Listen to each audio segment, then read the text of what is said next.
لا تقدموا بین یدی اللہ ورسولہ واتقوا اللہ، اے ایمان والو اللہ اور اس کے رسول سے آگے مت چلو۔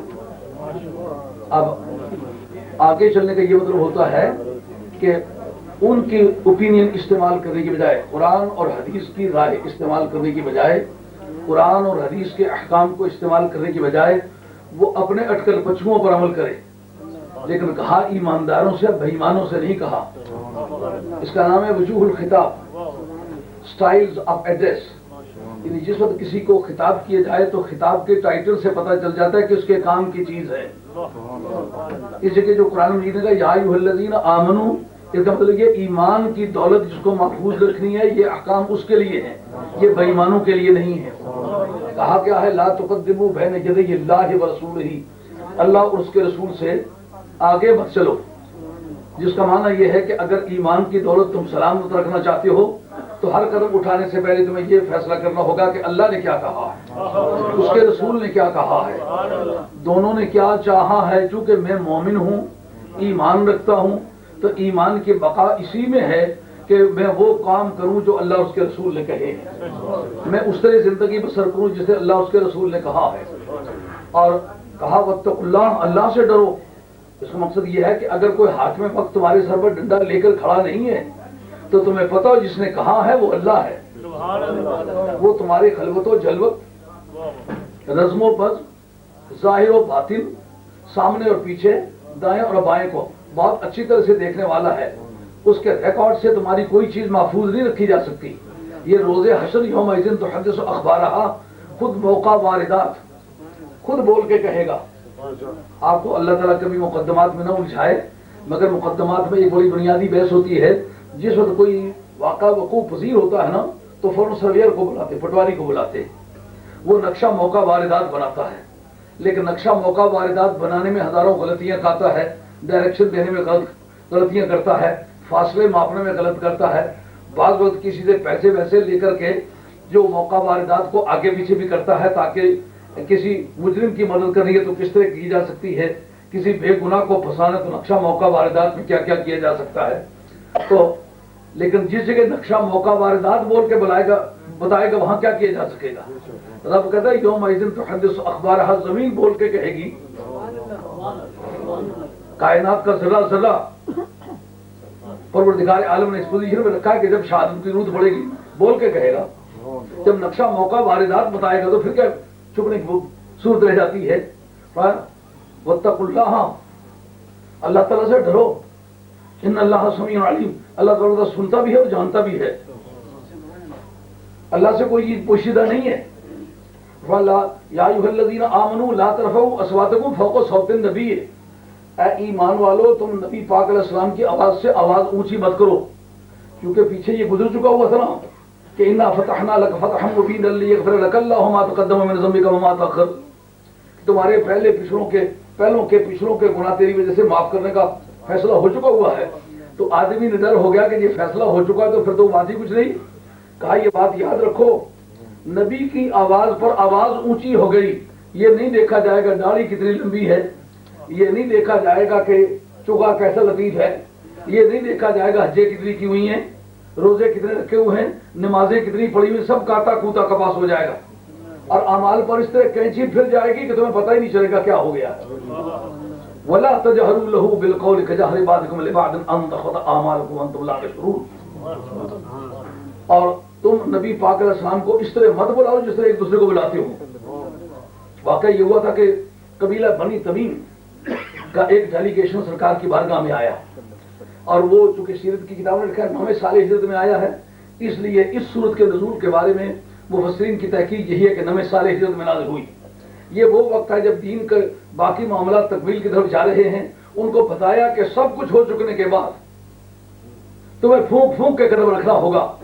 نبی پاک علیہ السلام کی بارگاہ ایسی ہے کہ ادب گاہ زیر آسماں عرش نازک تر، نفس گم کر دمی آیت جنید و پائی یزید نیچا، یہاں تو سانس اونچا لینا مشکل ہو جاتا ہے۔ تو قرآن مجید کہتا ہے کہ تم نبی کی آواز پر اونچی آواز مت کرو، تو ایک دوسرے کو جس طرح بلاتے ہو اس طرح مت بلاؤ۔ واقعہ یہ ہوا تھا کہ وہ لوگ آئے، نبی پاک علیہ السلام دوپہر کے وقت آرام کر رہے تھے، وہ چونکہ کافی قبائل کے سردار تھے، اپنے آپ کو بہت کچھ سمجھتے تھے، انہوں نے باہر سے کھڑے ہو کر کے دروازے پر دستک دینا شروع کی، یا محمد صلی اللہ علیہ وسلم باہر آئیے، ہم آپ کے انتظار میں کھڑے ہیں۔ تو پروردگار عالم نے کہا جسے تم ایک دوسرے کو بلاتے ہو نا، وہ فلاں زید بکر، اس طرح تم بلا نہیں سکتے ہو، بلانا تو یا نبی اللہ کر کے بلاؤ، یا رسول اللہ کر کے بلاؤ، لیکن یہ کہنے کے باوجود بھی دروازہ نہیں کھٹکھٹا سکتے ہو نا، یہ دروازے پر کھڑے ہو کے آوازیں دے سکتے ہو۔ ہاں، ان حالات میں اگر یا رسول اللہ بھی کہو لیکن تمہاری آواز اونچی ہو سرکار کی گفتگو کے دوران، اور سرکار آرام فرما رہے یا نبی اللہ بھی کہو، دروازہ کھٹکھٹاؤ، تو پھر بھی تمہارے پلے کچھ نہیں رہے گا۔ ہاں، فرمایا کہ ان الذین یغضون اصواتهم عند رسول اللہ اولئک الذین امتحن اللہ قلوبهم للتقوی لهم مغفرۃ واجر عظیم۔ فرمایا جو نبی پاک علیہ السلام کی بارگاہ میں دھیمی آواز سے بولتے ہیں نا، ان لوگوں کے دلوں کو اللہ تعالیٰ نے تقوی کے لیے چن لیا ہے۔ اس کا مطلب یہ ہے کہ دل کا تقوی باقی اعمال کے تقوی سے زیادہ ہے، جسے دل کی ویلیو باقی تمام باڈی کی ویلیو سے زیادہ ہے کہ مدار حیات دل ہے، اس طرح اس کا تقوی باقی تقوی کا مدار ہے۔ تو جو سرکار کی بارگاہ میں ادب کا یہ پاس کرتے ہیں کہ سانس لیتے وقت بھی خیال کرتے ہیں کہ یہ سرکار کی عزت کے خلاف ہے یا مطابق ہے، تو اس منزل پر پہنچے تو دل متقی ہوتا ہے، تو دل کا تقوی سلامت ہو تو اعمال کا تقوی بھی نتیجہ لاتا ہے، اگر دل کا تقوی سلامت رہے تو باقی اعمال کا تقوی ضائع چلے جاتا ہے۔ آئی بات خیال میں؟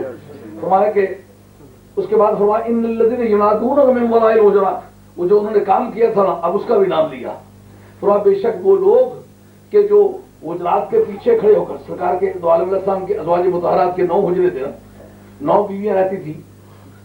اسلام نے یہ نبی پاک علیہ السلام کی اسپیشلٹی قرار دی ہے، اور جتنے بھی مسلمان ہیں 4 سے زیادہ بیویاں یک وقت نہیں رکھ سکتے، لیکن سرکار دو عالم علیہ السلام کی نکاحی بیویاں 9 تھی، تو یہ سرکار کی اسپیشلٹی ہے۔ کس وجہ سے کہتا ہے میں سرکار جیسا ہوں؟ تمہارے لیے 5 نمازیں فرض ہیں، نبی پاک علیہ السلام کے لیے 6 نمازیں فرض ہیں، نماز تہجد بھی سرکار کے لیے فرض ہے، اور تمہارے لیے 5 بنائے اسلام ہے، سرکار کے لیے 4 بنائے اسلام ہے، سرکار پر زکوٰۃ فرض نہیں ہے۔ کا زکوٰۃ کی ادائیگی کے لیے یہ شرط ہے کہ مالک کی ملکیت سے خارج ہو۔ اگر کوئی مالک زکوٰۃ دے لیکن اپنے غلام کو دے تو غلام خود اس کی ملکیت ہے، تو اپنے مملوک کے ہاتھ میں جب جائے گی تو پھر مالک کی طرف واپس لوٹ آئے گی۔ اپنے نابالغ بچے کو دے تو پھر اس کی ملکیت سے خارج نہیں ہوگی، کہ نابالغ بچہ اس کے تابع ہے، اس کی ملکیت سے خارج نہیں ہوگی۔ تو جب ملکیت سے خارج ہو تو زکوٰۃ لگے گی نہیں۔ کل کائنات تیری غلام ہے، جس کو بھی تو دے گا تیری ملکیت سے خارج ہی نہیں ہوگی، تو زکوٰۃ دینے کی کیا معنی ہے؟ زکوٰۃ کے لیے 4 بنائی اسلام۔ تو اسی طریقے سے یہ کہ تم 4 بیویوں سے زیادہ نہیں رکھ سکتے، سرکار کی 9 بیویاں ہیں۔ کس معنی میں سرکار جیسا اپنے آپ کو سمجھتے ہو؟ تم قیامت میں اٹھو گے تو تم اس یقین سے اٹھو گے کہ مجھے اب وقت آ گیا ہے جواب دینے کا۔ تو سرکار اٹھے گے، سرکار کو پتا مجھ سے پوچھنا ہی کسی نے نہیں، مثل کس طرح ہے؟ تو جب حاضر ہوگا اپنی جان کے لطفے لالے پڑے ہوئے ہوں گے، سرکار حاضر ہوں گے تو رب حبلی امتی، رب حبلی امتی کہتے ہیں، تیرا معاشرت کا کیا رشتہ ہوا؟ فرمایا ان الذین ینادونک من وراء الحجرات اکثرهم لا یعقلون۔ کرنا کیا چاہیے تھا انہیں؟ کہ لو انہم صبروا حتی تخرج الیہم لکان خیر لہم، اگر وہ انتظار کرتے رہتے، تکلیف اٹھاتے مگر تیرے آرام میں خلل نہ ڈالتے تو یہ ان کے لیے اچھا ہوتا۔ لیکن یہاں سے بلانا جو ہے یہ جہالت کی علامت ہے، یہ حق نہیں کسی کو پہنچتا۔ آگے اسی پہ چل کر کے ایک اور ضابطہ بیان فرمایا وَإِن طَائِفَتَانِ مِنَ الْمُؤْمِنِينَ اقْتَتَلُوا، اگر مومنوں کی 2 جماعتیں آپس میں لڑ پڑیں تو فَأَصْلِحُوا بَيْنَهُمَا، ان دونوں کے درمیان تم صلح کراؤ، اور اگر وہ صلح نہیں کرتے تو پھر دیکھو حق پر کون ہے، اس کے ساتھ ہو جاؤ، جب تک وہ واپس نہیں آتا اس وقت تک چھوڑو نہیں۔ جی اب ہے مومنوں کی جماعت ہے لیکن خاموش تماشائی کی طرح بیٹھے گئے، ہمیں کیا؟ یہ بڑا بے ایمانی کا کلمہ ہے۔ تمہیں دیکھنا ہوگا کون حق پر ہے کون باطل پر ہے، جو باطل پر اس کو سمجھانا کہ تمہارا عقیدہ غلط ہے، تمہاری سوچ غلط ہے، تمہارا نظریہ غلط ہے، تم غلط سرگرمیوں میں مبتلا ہو، تم اپنی قوت کا غلط استعمال کر رہے ہو، یہ وہ نتیجہ نہیں لائے گی جو لوگوں کو بتا رہے ہو۔ دنیا بھر کے گنڈوں اور بے ایمانوں کو تم اختیار دے رہے ہو، ان کے پاس جب اختیار آئے گا تو یہ تو سارا اختیار کسینوں میں جائے گا. اس لیے تمہیں یہ سوچ کے فیصلہ کرنا ہوگا کہ کیا کرنا ہے. دو جماعتیں آپس میں لڑ رہی ہوں، خاموش تماشائی کی طرح بیٹھ نہیں سکتے. تمہیں دیکھنا ہوگا کون حق پر ہے کون باطل پر ہے، حق کا ساتھ دینا ہوگا، نہیں تو قیامت کے میدان میں تم بھی مجرموں کی صف میں شامل کیے جاؤ گے. قرآن مجید کا لعن الذین کفروا من بنی اسرائیل علی لسان داؤد وعیسی ابن مریم ذلک بما عصوا وکانوا یعتدون کانوا لا ینہون عن منکر فعلوه لبئس ما کانوا یفعلون. فرمایا کہ بنی اسرائیلوں پر لعنت ہوئی. کس ذریعے سے؟ داؤد علیہ السلام کی زبان مبارک سے، عیسی علیہ السلام کی زبان مبارک سے. یہاں ہمارے مفسرین کہتے ہیں زبان کی طرف جو نسبت کی گئی ہے وہ اس اعتبار سے کی گئی ہے کہ ان دونوں پر جو کتابیں نازل ہوئیں ان میں لعنت کی گئی ہے، اور اس کا اعلان ان کی زبانوں سے ہوا ہے، اس وجہ سے کہا ان کی زبان کے ذریعے سے، وگرنہ ان دو آسمانی کتابوں میں ان پر لعنت ہوئی ہے. بات کیا تھی؟ بندر بھی مرے، خنزیر بھی مرے. بات کیا تھی؟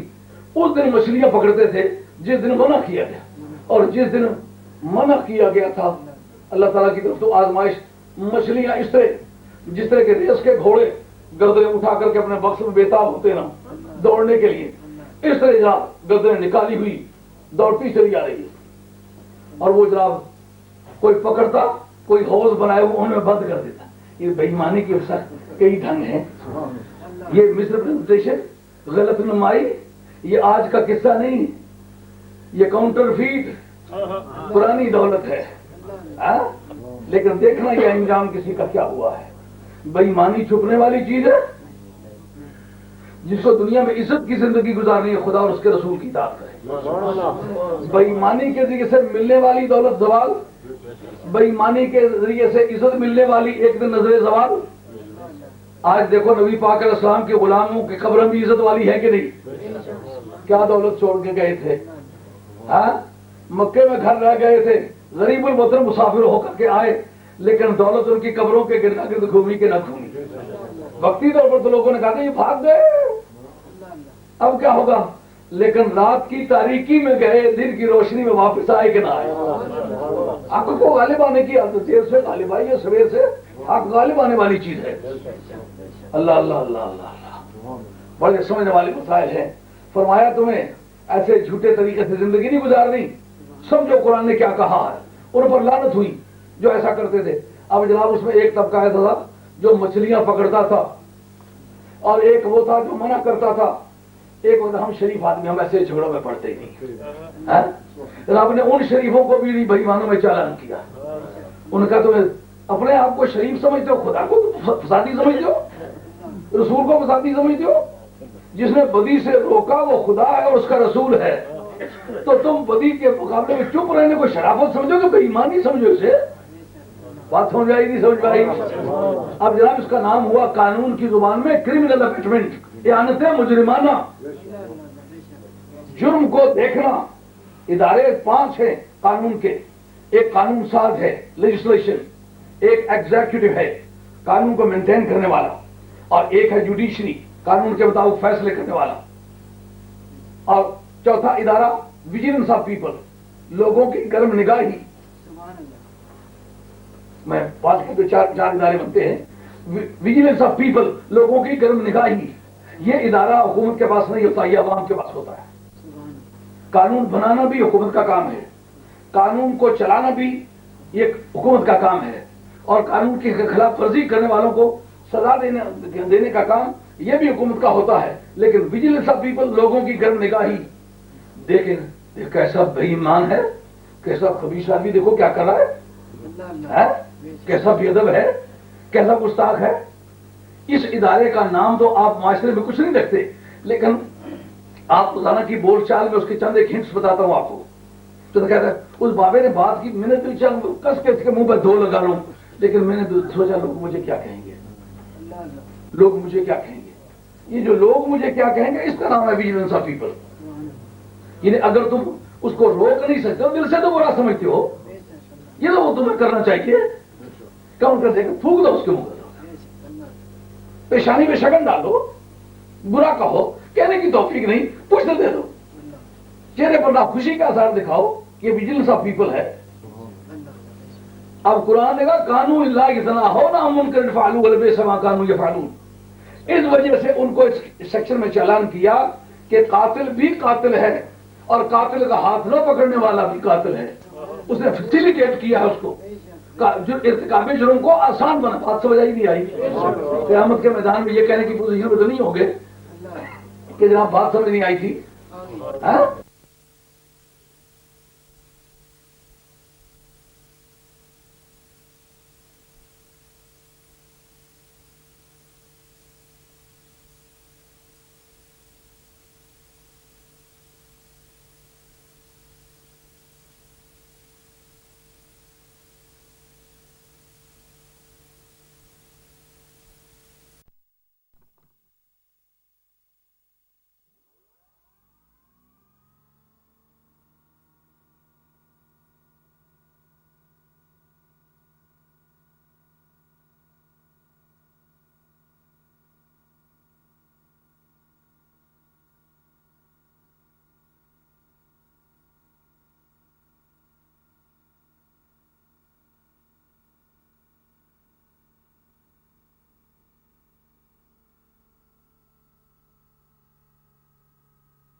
صفا جگہ نا وہ صفائی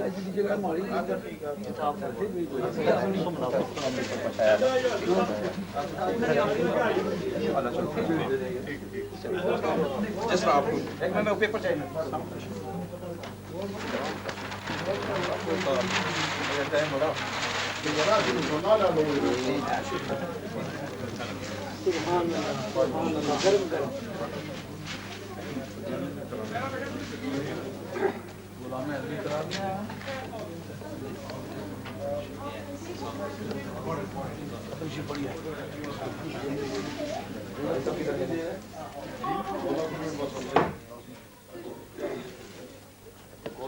باری صاحب کتنے گئے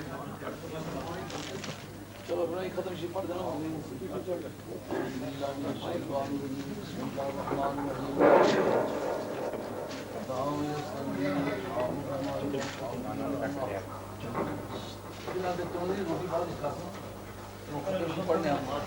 پڑھنے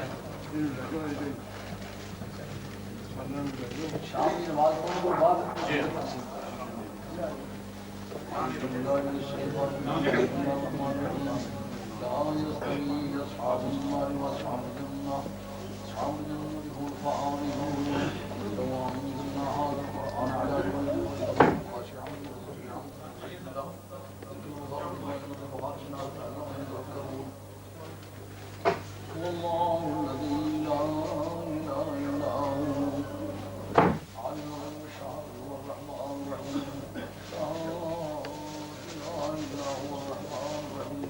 اللہ القدوس السلام المؤمن المحيي العليم الجبار سبحان الله وما يشركون هو الله الخالق البارئ المصور له الاسماء الحسنى يسبح له ما في السماوات وهو العلي الحكيم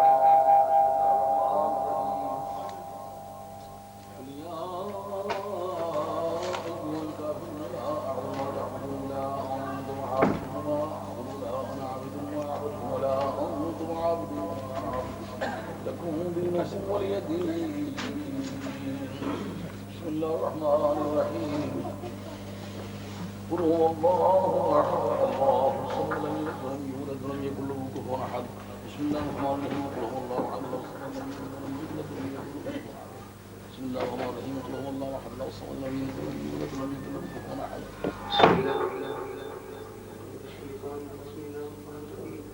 قل اعوذ برب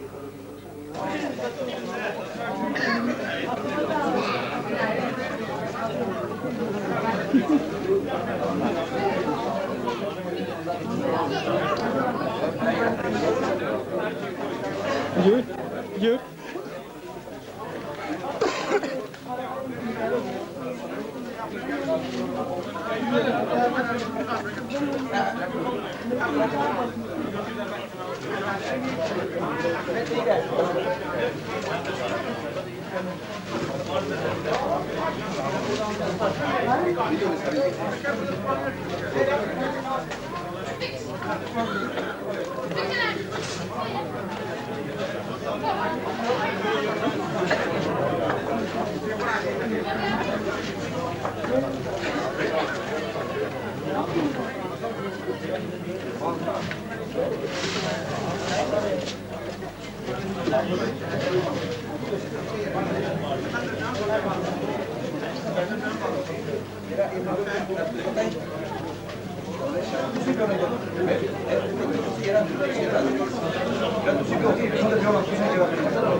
Halo sir,